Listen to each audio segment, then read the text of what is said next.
Hello, this is Dane Hatcher with Service Thread. This video is part of our series of Class 7 troubleshooting guides, and we will cover setting tensions on a Class 7 style machine. First thing to do,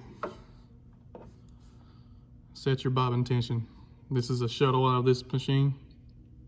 To set your tensions, this screw right here can be adjusted clockwise or counterclockwise. Clockwise adds more tension, counterclockwise reduces tension. You want the tension to be just loose enough to pull easily, but not so tight to where it's difficult to pull.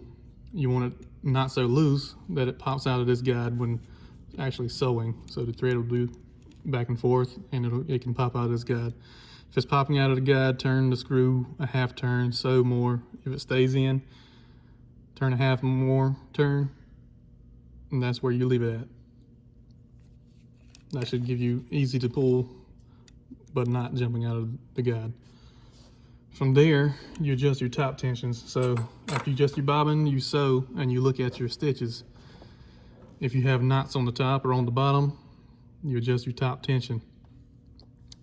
You also want to take your webbing itself, peel it back to view the stitches.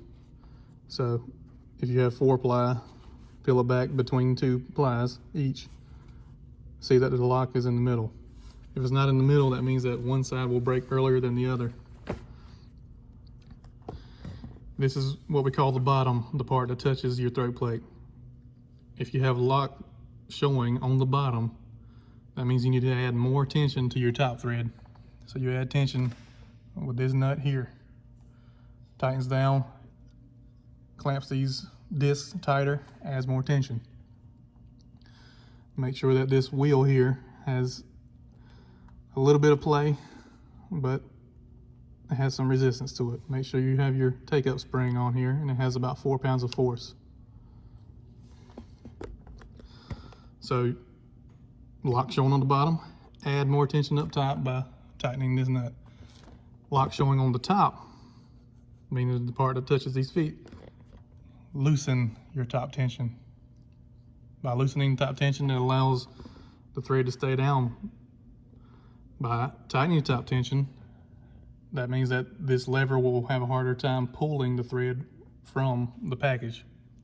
That means that it will pull more from down here, essentially bringing your lock tighter or deeper into your webbing.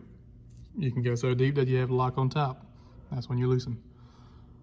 Again, you want it to be in the center of what you're sewing. The 2 threads meet in the center. So you sew some. If it looks good on both sides, you try to peel back and see where the lock is at. If the lock is in the center, you're ready to go. Again, this is Dane Hatcher at Service Thread, and this was setting tensions on a Class 7 style machine.